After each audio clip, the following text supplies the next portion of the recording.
pertama. Yang kedua, membaca sholawat dengan sayyidina, ya, terutama sholat Pak. Kalau di luar sholat, ya terlalu kecil ininya, apa namanya, wilayah memperdebatkannya. Kalau dalam sholat wajar, karena nabinya bersabda begini, "Shollu kama ra'aitumuni usolli." Sholatlah kamu sebagaimana kamu melihat aku sholat.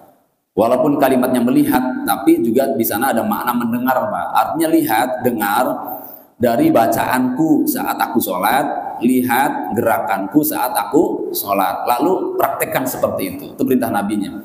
Nah, ketika Nabi ditanya karena baca sholawatnya tidak terdengar, kata sahabat, "Ya Rasulullah, kaifa usolli alaika fis sholat?" Bagaimana aku membaca sholawat kepadamu saat sholat? Pertanyaannya begitu Pak.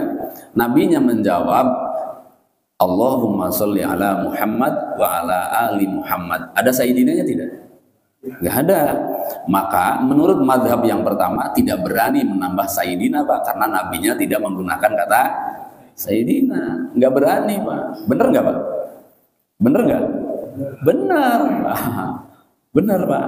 Tapi ketika dikonfirmasi kenapa pakai sayyidina nih ulama yang kedua, saya rasanya kurang beradab Pak kalau manggil Nabi namanya saja. Itu jawaban ini Pak. Maka panggillah beliau dengan sebutan yang setinggi-tingginya. Karena itu ajaran akhlak. Gitu Pak. Maka bagi orang atau ulama yang berpendapat ini, menurut pendapat mereka ya benar, karena Allah Subhanahu wa taala dalam surat An-Nur Pak, di sana Allah berfirman, "La taj'alu du'a anbiya'ikum ka du'a'i ba'dikum ba'da." Janganlah kamu memanggil nama nabimu seperti kamu memanggil sebagian kamu kepada sebagian yang lainnya. Namanya Ahmad, Mad, atau namanya aja sebutin Pak. Ya, disebut namanya saja. Kita kurang sopan Pak. Bahkan nih Pak, ada tingkatan lagi, bukan hanya sekedar nama, bukan sekedar Pak. Kan setelah nama kan pakai Pak ya. Maksudnya urutan pertama pakai namanya saja, namanya Umar. Kita nggak sopan kalau sebut Umar, karena dari sisi usia dia lebih tua, Pak. Kita panggil Pak Umar. Ada lagi yang lebih tinggi lagi pada derajatnya, panggil jabatannya. Kalau dia punya jabatan, apa misalnya profesor, ya Pak Mahfud misalnya, kita kurang Pak, kurang beradab kalau kita sebut Pak Mahfudnya, bagi mahasiswa terutama Pak Prof. Nah, akan lebih terhormat lagi kalau kita ke kelurahan, namanya lurahnya Pak siapa sekarang? Andri. Iya, masa kita Pak Andri Pak? Kita sebut apa? Panggil apa? Pak Lurah Pak, gitu ya. Pak RT aja kita panggil Pak RT, walaupun namanya misalnya Dasiran, Pak Dasiran, tapi lebih terhormat kita panggil Pak RT Pak. Nah, orang yang manggil itu Pak, bisa kelihatan dia tuh termasuk orang beradab atau tidak. Beradab atau tidak. Kalau dia menyebut namanya saja tanpa sebut gelarnya, itu tandanya kurang memperhatikan adab. Termasuk ke ustadz Pak. Ya, ustadz, ke kiai. Kita lihat nih, sudah pantas disebut kiai, panggil kiai.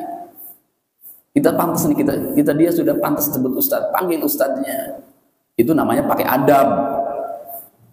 Apalagi Nabi, ya enggak?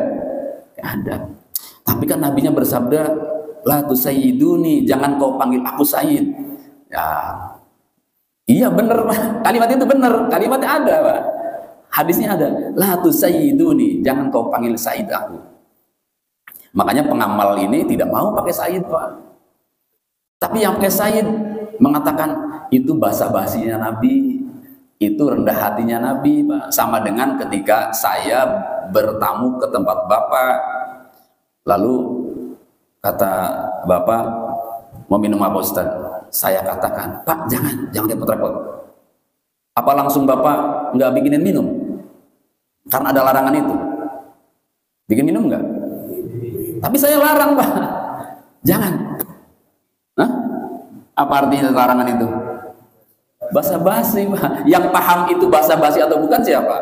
Para sahabat yang dekat Nabi. Maka kita kalau memahami hadis lewat pemahaman para sahabat. Sahabat nggak ada, lewat pemahaman para tabiin. Tabiin nggak ada, ya terus lewat pemahaman para tabiin, para ulama sampai para ustadz sekarang. Jadi ketika pakai Sayyidina itu dalam rangka mengamalkan akhlak. Dan saat sholat masih diberlakukan akhlak. Mana dalilnya? Dalilnya adalah ketika Nabi sakit dan Nabi sudah wasiat kepada Aisyah, Abu Bakar suruh jadi imam. Hampir 3 kali Nabi itu Pak, nggak mau terus Abu Bakar, nggak mau, Nabi masih ada, nggak mau. Kata Aisyah, Nabi sakit, nggak bisa bangun, kepalanya berat.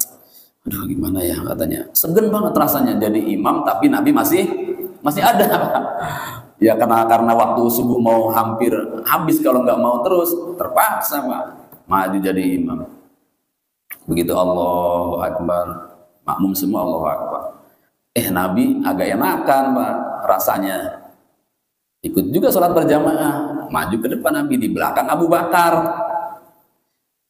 Abu Bakar merasa di belakang ada Nabi, nggak nyaman jadi imam, masa santri jadi imam ke kiainya Pak, ya sahabat jadi imam atas nabinya. Akhirnya Abu Bakar mundur, walaupun Nabi melarang saat itu, udah terusin, mundur tetap Pak. Karena mundur, akhirnya Nabi jadi imam. Itu akhlak bukan namanya? Akhlak bukan? Akhlak diterapkan nggak dalam sholat?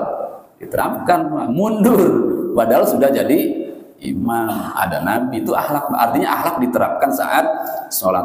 Apalagi sekedar membaca Sayyidina. Maka para ulama Syafi'i, terutama para habaib, ulama Jawa, hampir semua mengamalkan kalimat Sayyidina walaupun dalam sholat.